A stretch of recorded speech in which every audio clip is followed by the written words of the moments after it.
Hello दोस्तों, नमस्ते, प्रणाम। कैसन बानी लो आप लोग? हम तो आशा करतनी आप लोग बहुत अच्छा हो खबलो। और आज हम आप लोग के एगो बहुत ही प्यारा झूमर सुनाओ तनी। ये हमार फ्रेंड ज्योति जी भेजले है। तो आप लोग के ये गीत कैसन लगे कमेंट करब लो। आई लो गीत सुनी लो।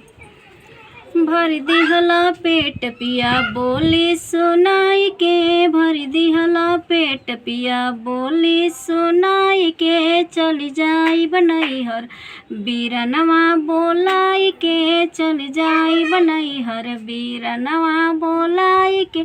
का करी है सासु जी, का करी है सासुर, का करी है सासु जी, का करी है सास, का करी है ससुर के लोग बतियाई के, का करी है ससुर के लोग बतियाई के, चली जा बनैहर बीरनवा बोलाई के, चली जाई बनैहर बीरनवा बोलाई के। भर दिहला पेट पी बोली सुनाई के, भर दिहला पेट पी।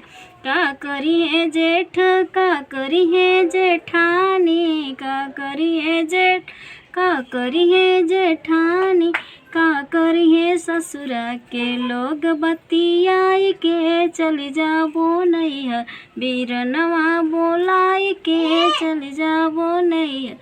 भर दिहला पेट पिया बोली सुनाई के, भर दिहला पेट पिया। Bye Deere.